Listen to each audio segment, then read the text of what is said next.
So I wrote New Eyes several years ago now. I've had more than a few friends tell me that it's too long, 500 pages, and they wanted something shorter. I have begun writing the second book called New Eyes for Little Guys. And the idea is to take what's in 500 pages and condense it down to about 100 pages or less.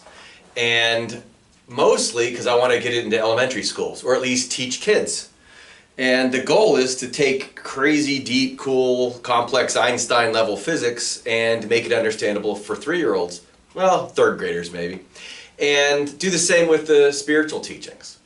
We have way too much sophistication or too many PhDs out there perhaps writing these very detailed dissertations on what all these various teachings mean, and it can escape, say, a 3rd grader, but I want to take both science and spiritual concepts and bring it to a 3rd grader.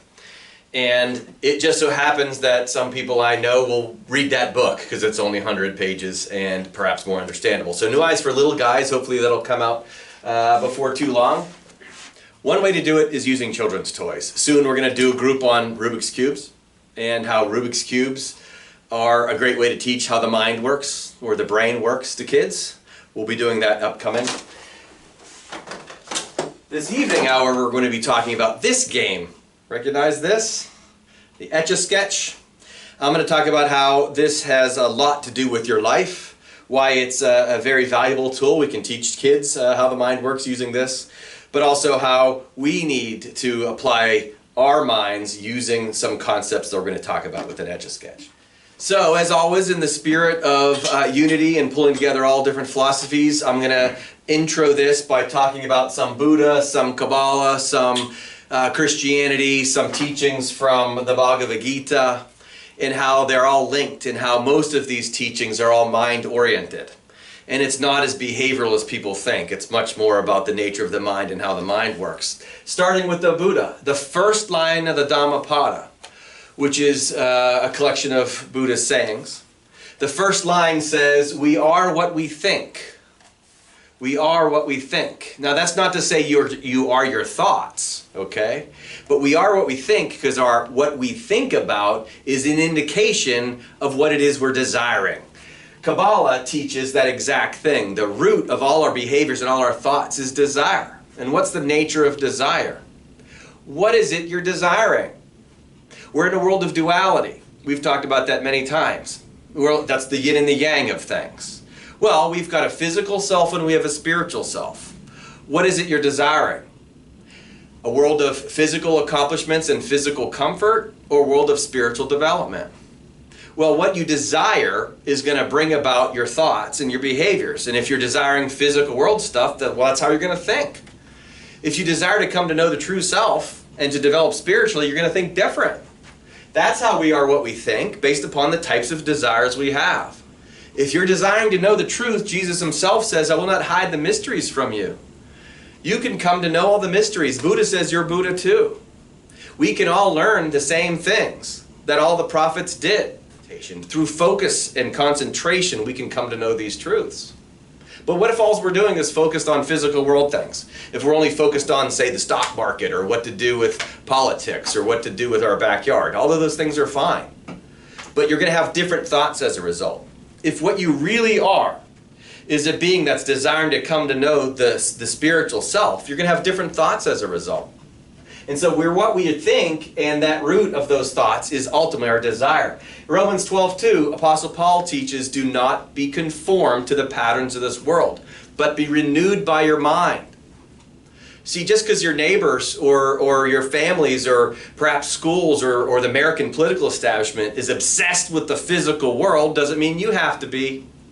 Just because everybody's focusing on say financial success or championships or professional development doesn't mean you have to be. You can work on spiritual things while other people are working on physical things. And Paul is specifically saying, don't be conformed to the way everybody else is doing things. That's the patterns of the world. Be renewed by your mind.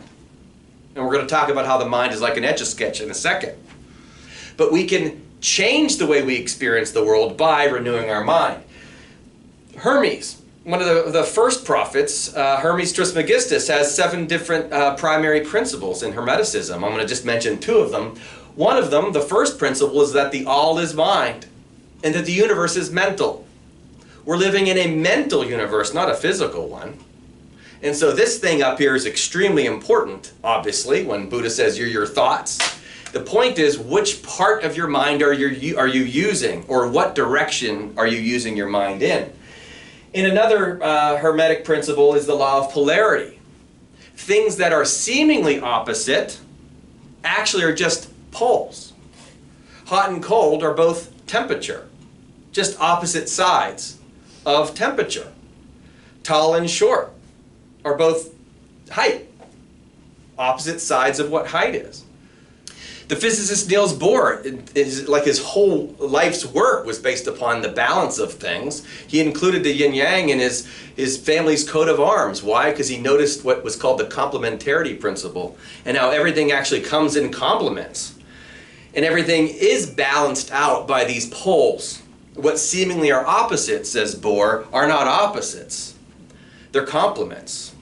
And so black is a complement to white, and tall to short, and fat to thin, okay? And so we all have a mind that is seemingly opposite, but it's actually one mind. And this is very important as we get through this. In James 1:8, the double-minded man is unstable in all his ways. The double-minded man.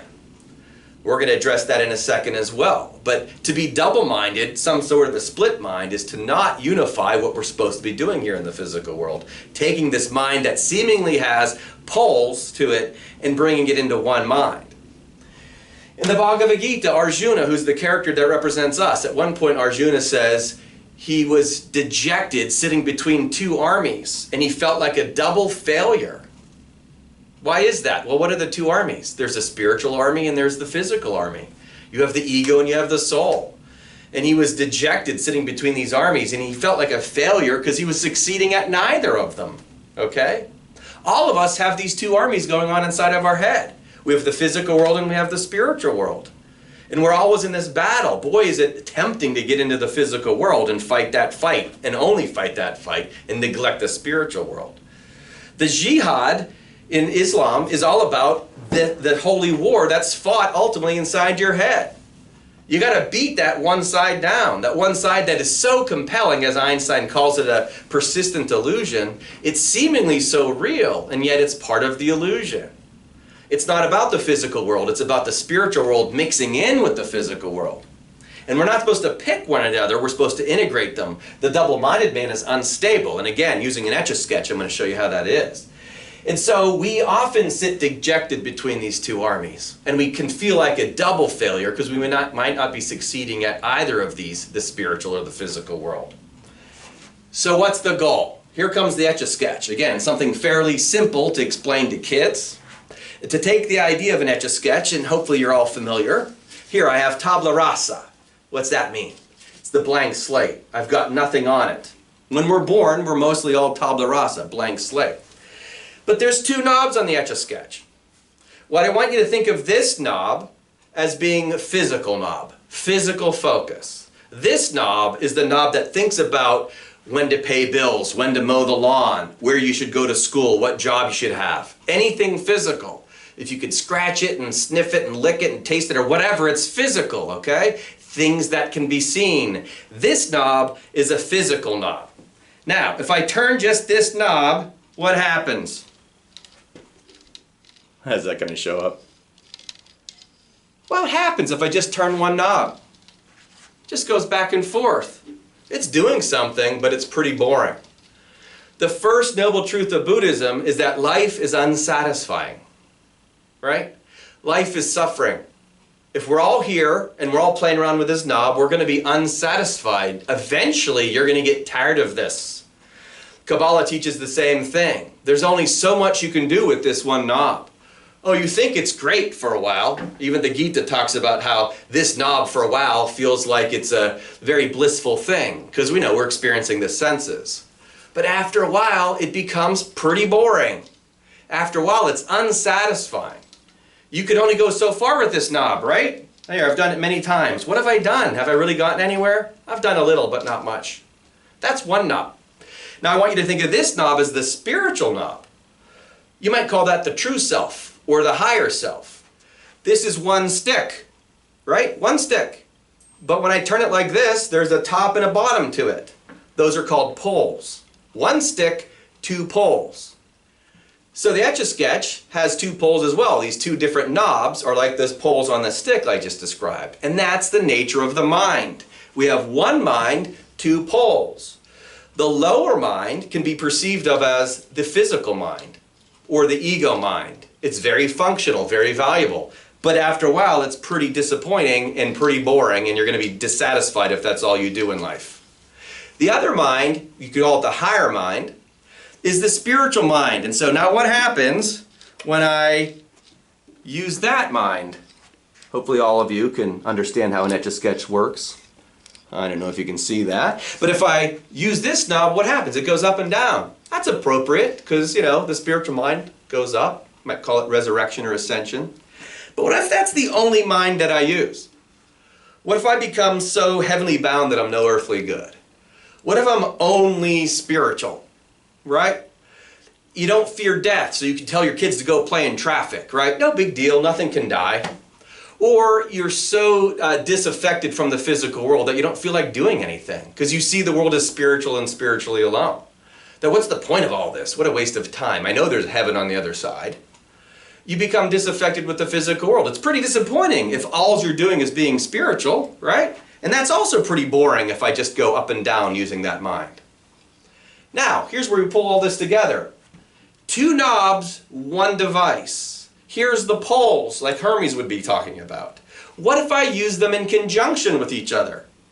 What if I use the physical mind and the spiritual mind together? I'm not going to draw anything very nice, but boy, can't I do much more on the Etch-a-Sketch. Much more interesting, way less boring, not just up and down. I can do all sorts of drawings on this thing by using both knobs. Remember, the double-minded man is unstable in all his ways. Pick a knob and see how well you're going to do. I have two minds. I have a physical mind and a spiritual mind, and they're not integrated. You're going to go off the rails. It says in the Old Testament, don't go left or right. You're actually supposed to stay centered and balanced and integrate these two knobs. Work them at the same time. Don't pick one or the other. The double-minded man hasn't integrated yet and will be unstable. A person who only does the ego mind is going to be unstable. A person who only does the spiritual mind is going to be unstable, not very connectable. The spiritual mind is a very valuable mind, but not if it doesn't have the ego mind connected. I'm not going to be able to relate to people if I'm just off in La La Land all the time, right? Was Jesus relatable? Of course he was relatable. That's why he came down and got himself crucified, so we could relate and understand the pain and the suffering that he went through. He didn't just get some paper cuts. We can really relate to the crucifixion and go, wow, man, what that guy went through. And then he was spiritual in the process. What if he had not done the crucifixion and he just came down and taught to us spiritually? We would have never heard of the guy. We have to make it relatable. We have to have a physical world experience. We have to pay attention to the ego. It's how we connect to each other. Very valuable. But what if we don't use that mind? What if all we have is the ego mind and it's just about the physical stuff? This is why Buddha says it's unsatisfying and you're going to suffer. If all you see is the physical world and your life just becomes about physical materials, Jesus says, what good is it to gain the whole world and lose your soul? Plus you have all the suffering that comes along with your ability to only see the world physically. If I see a bunch of cars in front of me on the highway, I'm going to feel stressed because now I'm delayed by traffic. And I haven't practiced the spiritual knob mind of patience, right? Someone hurts me physically and I'm resentful the rest of my life. But I practice forgiveness using this mind. Now I'm at peace. If I don't have this knob, when it comes time to die, I'm going to think I'm just going to die because I only have a physical mind. I didn't know any better. I haven't practiced the spiritual mind. And yet, if I'm just the spiritual mind, I'm not going to be at all relatable if I'm just working on the spiritual stuff. And if, as a therapist, I have a client that said they just lost a loved one, and I'm like, oh, don't worry about it. Nobody ever dies. They're not going to listen to me. They're going to walk out. We must integrate. We must use both knobs. We have a polar mind for a reason, so that the upper world and the lower world can come together. We have to integrate the two. It's not enough to be one or the other. Now, most of us spend most of our lives using just one of the knobs, okay? And it's this one. Most of us and most of religion is applied using this knob too. When Jesus says, and he admonished his peers of the day, that they are obsessed with tithing dill and mint and cumin, he was talking about the physical mind and the physical stuff that we're doing. And he says, but you're neglecting the weightier matters of the law, faith, justice, and mercy, which are clearly non-physical. Okay? Don't spend all your time focusing on physical stuff, he says. You got to balance yourself out with the spiritual stuff. And he admonished the religious leaders of the day for this. Much of today's conventional religions, I'm talking about all of them, spend too much time focusing on this side of things, obsessing over the behaviors of things. Look at the prophets, as we've done many times in this group. People like Krishna say, you're not doing anything. You can't be held accountable for your behaviors. You're held accountable for your mind state. What did Hermes say? It's all mind. He didn't say it's all behavior. It's about the quality of your mind state and your ability to integrate. That's the nature of the world that we're living in. Our job is to balance these two things. We don't want to spend too much time over here, and most of us do. We clearly have to go over here and work on the actual authentic spirituality of things. But if we stray too far over here, we've gone too far to the left or the right, so to speak, you're not going to be very helpful in the physical world. What's the goal? The best pictures are made by integration. Use both knobs, physical and spiritual, the ego and the soul. Integrate these two things, now we're going to have a good physical, spiritual experience.